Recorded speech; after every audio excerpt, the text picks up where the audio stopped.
lot of ways, what we really wanted students to do is to not accept the archive and to not accept the library, if you will, as kind of neutral sites, right? As providing neutral sources that did not need to be critically engaged with. So we had students reading things like McKittrick.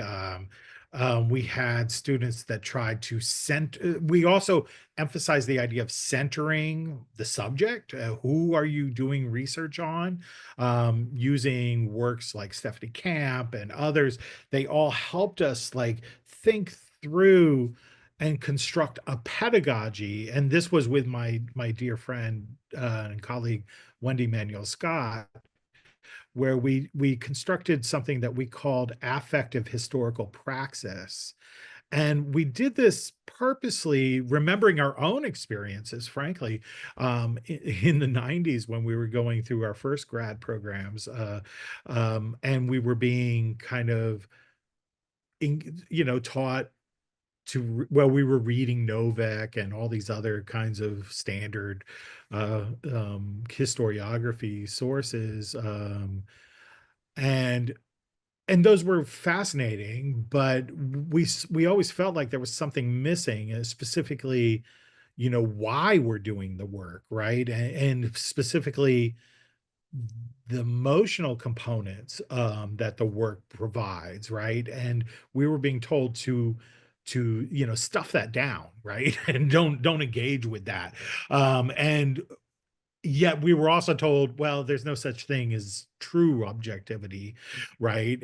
And to me, those seem to be, and to Wendy, those seem to be contradictory. So we tried to have a kind of pedagogical approach that engaged with that, with the idea that there is an emotional component to this and that we need to understand that and kind of articulate it, so that we understand what we're doing, why we're doing it, and that we be transparent in that fashion.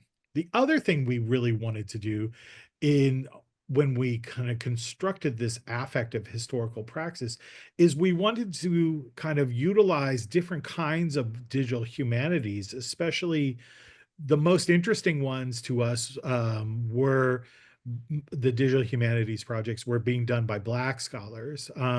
And so we really tried to kind of look at the way they were thinking about space, the way they were thinking about how the logics of racism and slavery were able to be discerned through geospatial methods.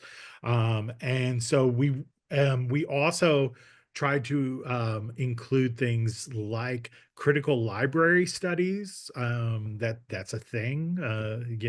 Librarians are trying to address long-term harms that have been established, libraries and archives. And so we wanted to consciously include this notion of critical care in our pedagogical approach to show that this can be applied as they learn research methods.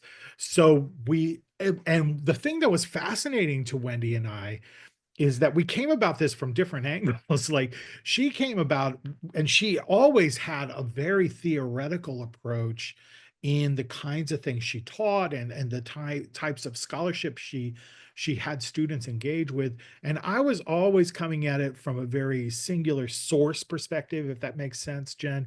Like a primary source, focused. Well, especially with your library and archives background. Exactly. So that was always my approach. And I don't know, it was kind of like the old, this will show my age, the old Reese's commercial, the Oh, peanut right. The peanut butter and the chocolate coming butter, together, right? right? I mean, it just was a really perfect meld for us.